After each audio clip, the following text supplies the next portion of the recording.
In this lesson, we're going to be talking about operating systems, and specifically, we're going to be talking about the Linux operating system.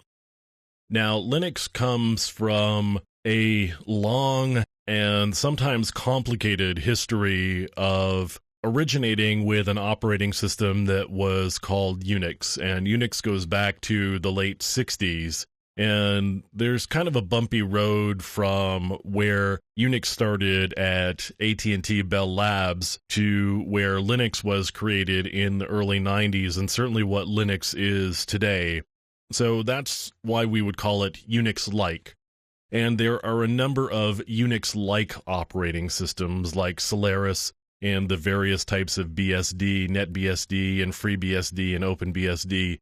So there's a lot of different Unix-like operating systems.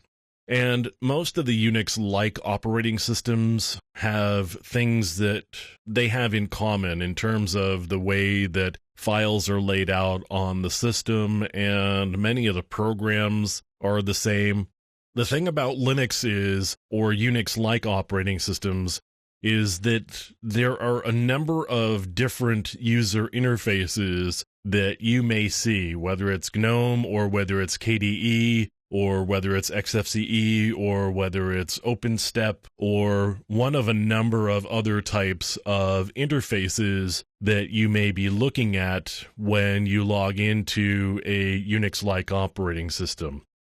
So here I've got a Linux system, and I am looking at a piece of software called Thunar, which is a file manager. And I just want to show you graphically how you would make your way through this file system. So pretty typical file manager here. On the left-hand side, you've got some favorites and some shortcuts to different things. On the right-hand side in the main window, we've got all of the contents of where I happen to be.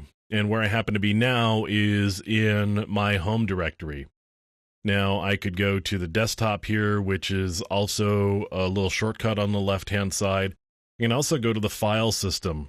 So you can see here the file system is different from where you might normally be used to with Windows, for example. If you're commonly used to Windows, and most people are, you would see a C drive. And with Unix or Linux, we don't have lettered drives. You have partitions, or you have directories, and there's really one directory, and everything kind of slots in underneath it. And right here we are in the root directory, and you can see the pretty common Unix-like structures here. There's bin, and there's boot, which is really a Linux sort of thing. There's opt, and etc, and home, and sbin. And we've got a temp directory, which is where the virtual memory is stored. So if Linux needs to swap memory out from real memory out to the disk, it would be put into the temp directory. So you can see here, pretty common file manager. The thing that's going to be new for a lot of people, if they're not used to operating systems like Unix or Linux, is the way it all kind of puts together. So let me show you a command line view of all of this. And this is the one thing that is common across all Unix-like operating systems, is the command line. You're going to have some sort of shell that's going to give you most of the same sorts of commands. So I can change directory here, and I can do an ls, and you can see all of the directories that are in this particular file system. Now, I was talking about file systems, and I've got mount points, and I've got different directories. So at the top level here, you can see on slash, and slash is the root of the entire file system. There is nothing that is above root, not surprisingly. Everything that you do gets mounted under root. So if you attach an external hard drive, for example, it would be put under some directory inside of root. So for example, down at the very bottom, you can see /dev/sdb1 on /mount/stick. So I've got an external USB stick that I have mounted up here, and it's in a directory under root. So just keep in mind that everything is going to be under / or under root.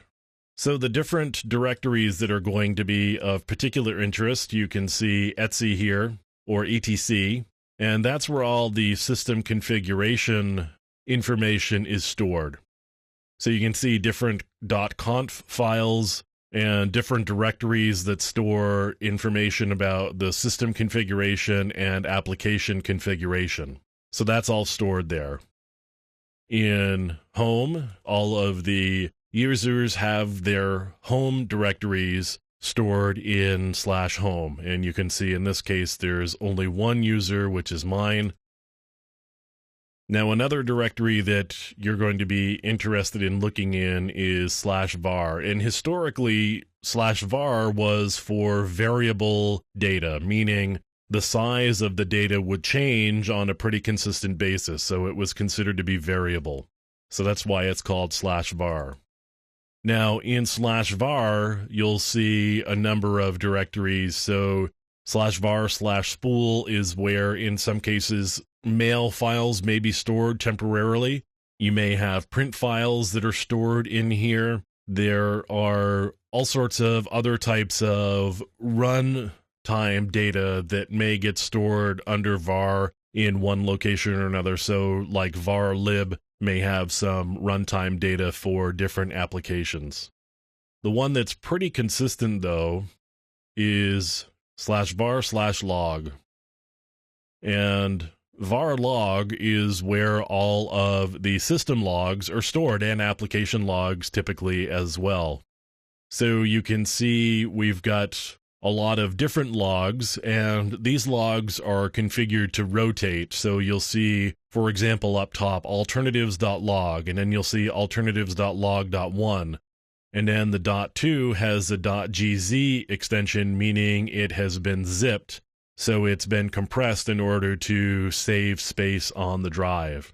Now, I could look at these files here, and you would be able to see the types of information that gets stored. So you can see what looks like, if you're not used to it, it looks like a lot of garbage here. For experienced Unix users, we know what's going on here. So there's a cron job, and cron is something that kicks off periodically and just loads jobs. So we can see different cron jobs that are running, meaning we know when they've been executed and in some cases what they've been doing. And that's pretty much all that's in this particular file. But like I said, the system logs a lot of data and applications log a lot of data. In fact, the Linux kernel, or the core of the operating system, logs data as well, and I can take a look at that. So in this case, I can see at the very end here, a hard drive was plugged in, and the system gave it the name SDB, which would be for SCSI disk B. The first one would be A. So I can see that here as well. So Linux has a lot of different places that it stores information, and a lot of ways you're going to get to it is by doing it by hand using a command line. Even though there's a lot of GUI tools to do things, the one common across Unix-like operating systems is the command line. So often the command line is just the way you end up interacting, because you can't always be sure what user interface or graphical user interface components may actually be installed on any particular system. So that's Linux from a forensic examiner's point of view in terms of where the data may be stored.